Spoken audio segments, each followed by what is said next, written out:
Merhaba, şamanizm hakkında okuduğum ikinci kitapla karşınızdayım. Hakas Türklerinde Şamanizm ve Ölüm. İnsanlık tarih boyunca ölümle yüzleşmekten kaçınmış ve ondan kurtulmak için yollar aramıştır. Ölümün kaçınılmaz olduğunu anladığında ise fiziki varlığının yok olacağı düşüncesiyle savaşabilmek için ölümün ardından gidilecek yeni dünyalar yaratmıştır. Ölüme karşı geliştirilen inanış ve uygulamalarının günümüzde Rusya Federasyonu sınırları içindeki Hakas Cumhuriyeti'nde Yenisey Kırgızlarının torunları olarak yaşayan Hakas Türklerinde nasıl şekillendiğini ortaya koyabilmek amacıyla hazırlanan bu çalışmada ölüm, Hakas-Minusинsk Vadisi'nde geçmişten günümüze dek detaylı bir biçimde ele alınmıştır.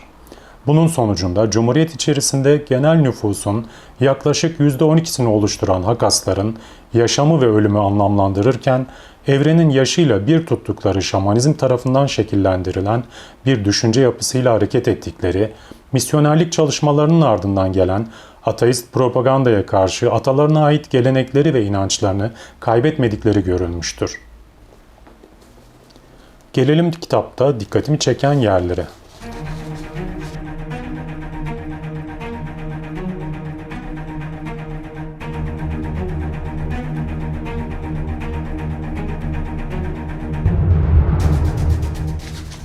İlk bölümümüz Hakas şamanizmi ve şamanizmin kelime olarak tarihte ilk ortaya çıkışını anlatıyor. Tunguz Mançu dillerinde çıldırmış gibi görünen kişi anlamına gelen Samaan kelimesinin ilk defa 18. yüzyılda Rus idaresinin Sibirya'ya yolladığı görevlilerin kayıtlarında bir tür din adamı olarak şaman biçiminde kullanılmasının ardından yerli halkların özgün dinlerini ifade eden şamanizm adı da yayılmaya başlamış ve Çar 1. Pedro'nun Sibirya üzerinden Çin'e gönderdiği Rus Büyükelçiliği heyetinde bulunan Adam Brandt ve Isbrand Ides tarafından Avrupa'ya taşınarak literatüre girmiştir. Butanayev'e göre Hakasça'da da aynı kelimenin şeytani, huzursuz, lanet okuyan anlamlarına gelen bir paralelinin bulunuşu göz önüne alınırsa, Samaan teriminin Sibirya'da Sayan Altay Türk dillerini de kapsayan geniş bir yayılım sahası olduğunu söylemek mümkündür. Şamanizm günümüzde dünyanın çok farklı noktalarında yaşatılmakta olsa da literatürde daha çok Sibirya ve İç Asya'ya özgü bir dinsel olguyu karşılamakta olduğu görülmektedir. Bunun sebebi ise kelimenin çıkış noktasının bu topraklar olmasıdır. Bu durumda söz konusu kelimenin dünyaya Altaylı halklar tarafından verildiğini ifade etmek de yanlış olmayacaktır. Nitekim Hakaslar da şamanizmi Güney Sibirya'nın asıl halkı olarak gördükleri Tatarlara, yani Yenisey Kırgızlarının mirasçıları olan Hakaslara ait olduğunu göstermek amacıyla bu dini kimi zaman da Tadar Tersey yani Tatar dini olarak adlandırmaktadırlar. Türk dillerinde şaman kelimesi dışında bu anlamda kullanılan bir kelime daha vardır. Kam. Rusların 16. yüzyılda Sibirya Türkleri ile kurdukları bağlantıların ardından bu kelime kamlat, kamlama ve kamlaniye yani şaman ayini biçimlerinde Türk dillerinden Rus diline geçmiştir. İkinci bölümümüz Hakas-Minusинsk Vadisi'nde ölüm, yaşamaya karşı duyulan doyumsuzluk hissi. Orta Çağ'da insan hayatının günümüze kıyasla çok daha kısa olduğu tahmin edilebilir bir durumdur. Nitekim Brileva'da 18. yüzyıla kadar ortalama insan ömrünün 40 yıl olduğunu belirtmiştir. Bu sebeple söz konusu dönemlerde insanların olgunluğa da yine günümüze kıyasla daha erken adım attıklarını ileri sürmek mümkündür. Bu ortamın bir gerekliliği olarak erken yaşta aile kurulması ve dünyaya yeni nesiller getirilmesi aracılığıyla ailenin ve soyun devamının güvence altına alınması davranışı da dünyanın pek çok farklı bölgesinde gözlemlenebilmektedir. Bu çalışmanın odak noktasını oluşturan Hakasların ataları olan Kimsu yani Yenisey Kırgızlarının bıraktıkları mezar yazıtlarında da bu düşünce rahatlıkla tespit edilebilmektedir. Örneğin er adının Töles, Alt Tarkan olduğu anlaşılan E147 numaralı Eğerbek bir yazıtının sahibi 17 yaşında vefat etmesine karşın ailesinin verdiği çocukluk adı olan yerli çoğu çoktan arkasında bıraktığını, yuva kurup çocuk sahibi olduğunu fakat eşine ve çocuğuna doyamadığını ifade etmektedir. Savaşçılığın mühim bir toplumsal norm olduğu bir ortamda daha 17 yaşındaki bir Kırgız'ın yiğitlik göstermesinin ardından er adı alabildiği ve her an ölüm tehlikesinin mevcut olduğu bir hayatta insanların soylarını sürdürmeye önem vermeleri yukarıda da belirtildiği üzere hayat döngüsünü devam ettirebilme düşüncesiyle ilişkilidir. Epey ileride yine aynı bölümde devam ediyorum. Bilindiği üzere din değişimiyle birlikte toplumların yaşama ve ölüme atfettikleri anlamlarda da bir takım değişimler yaşanması kaçınılmazdır. Nitekim Müslümanlığa geçen Türklerin şehitlik, cennet, cehennem gibi kavramlarla tanışmaları onlara bu dünyanın geçici olduğunu, asıl önem verilmesi gerekenin ise ahiret olması gerektiğini öğretmiştir. Yeni öğretiler doğrultusunda kalımsız yaşama ve dünyevi zevklere önem vermemeye çalışan Türkler, cenneti elde edebilmek için şehit olarak ölmeyi ya da ibadetle geçen bir ömrün nihayetinde ebedi hayata kavuşmayı arzulanacak bir olay olarak görmeye başlamışlardır. Bu durum günümüzde de gözlemlenebilmektedir. Şehit olan askerlerin yakınlarının ve hatta toplumun şehit olanları bekleyen mükafatın cennet olduğuna ve dolayısıyla onların ölümüne üzülmemek gerektiğine dair söylemlere tutunuyor olması, acılarını bu yolla azaltmaya ve sağaltmaya çalışması ya da olağanüstü bir durumda vatan savunması için insanların kendilerini korkusuzca ortaya atabilmeleri bu anlayışa örnek gösterilebilir. Elbette Türklerin eski dinlerinden yeni dinlerine taşıdıkları kavramlar, inançlar ve uygulamalar mevcuttur. Ancak özellikle savaşa koşarak gitmenin günümüzde bu kültürel devamlılıklardan biri olarak gösterilmesinin doğru olmadığı kanısındayız. Günümüzde var olan bu eğilim, şekil olarak aynı inanışın sonucu gibi görünse de esasında yeni dinin ve yeni öğretilerin bir ürünüdür. Bu sebeple söz konusu davranışa dair herhangi bir yargıya varmadan önce eski Türklerin savaşta ölmeyi kendilerine diğer hayatlarında bir mükafat sağlayacağı inancıyla yeğlemediklerini hatırlamak gerekir.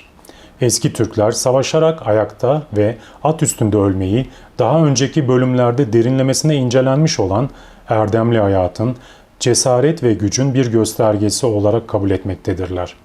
Ayrıca böylesi epik bir ölümün kişi bu dünyayı terk ettikten sonra dahi ölenin adının yaşamasını sağlayacağı beklentisiyle yani kalıcı olma içgüdüsüyle hareket edilmektedir. Bu karakter Çin kaynaklarına da yansımıştır.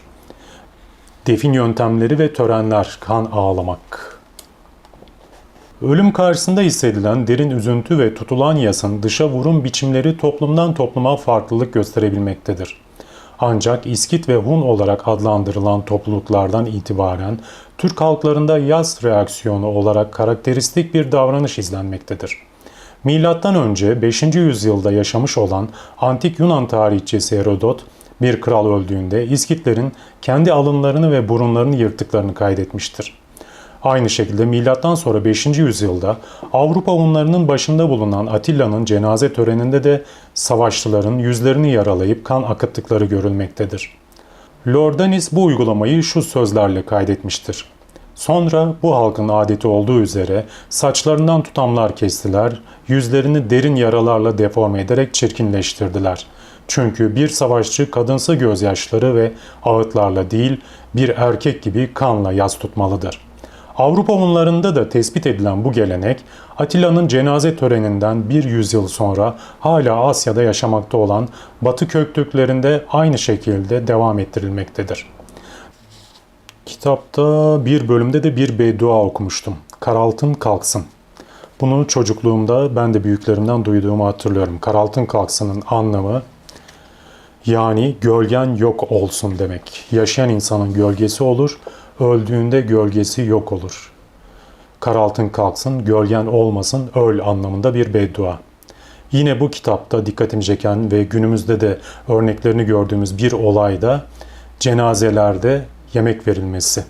Şimdi baktığımız zaman bazen insana anlamsız gelir ama onun anlamı da aslında son yemeği ölüyle paylaşmak ve yolculuğa uğramadan önce onu da doyurmak. Yaşayan insanlar cenazenin başında yemek yerken ölünün payını da yakarak ölüye sunarlarmış eskiden. İşte o bölüm. Karaltın kalksın bölümünü buldum. Şamanizm mensubu Hakkaslar için ölümün bir tür ev değiştirme olarak algılandığını kanıtlamaya yönelik bazı örnekler vermiş yazar. Bununla birlikte Müslüman Kırgızların da aynı düşünce ve inanışın bir devamı olarak mezarlarını özellikle metalden yapılmış ve tipik bir geleneksel üy yani ev modeli verilmiş yapılarla çevirdikleri tespit edilmiştir. Çalışmanın daha önceki kısımlarında detaylı bir biçimde ele alındığı üzere tüm bu sonsuzluk inanışına ve ölümü kabullenme amacıyla geliştirilmiş davranışlara karşın ölüm hala bir ayrılık durumudur ve üzüntü vermektedir. Ayrıca ölümün ardından yerleşilecek olan bu yeni evin toprağın altında oluşunun insan zihninde bir ışıksızlık imajı yarattığı da bilinmektedir. Yeryüzü ve yeraltı arasındaki bu aydınlık karanlık karşıtlığı ise Hakas şamanizminde yaşayanlar ve ölüler dünyası arasındaki farkı meydana getirmektedir. Güneşin sağladığı aydınlık, orta dünyada sürmekte olan canlı yaşamına ait kabul edilmek ve ölümle birlikte bu güçlü ışığın da terk edilerek geride bırakıldığına inanılmaktadır.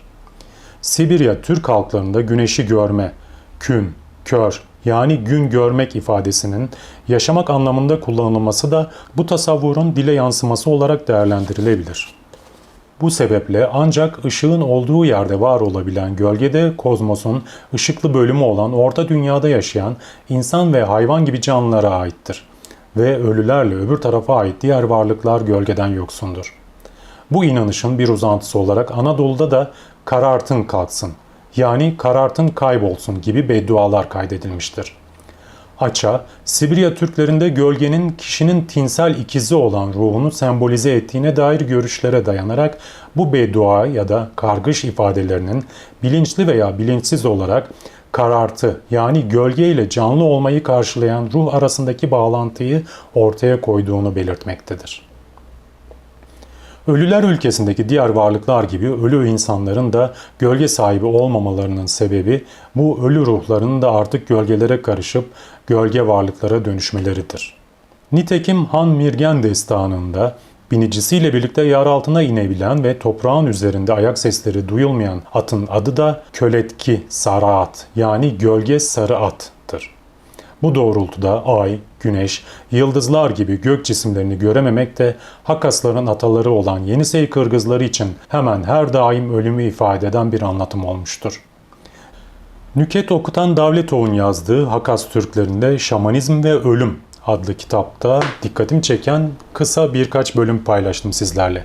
Dinlediğiniz için teşekkürler.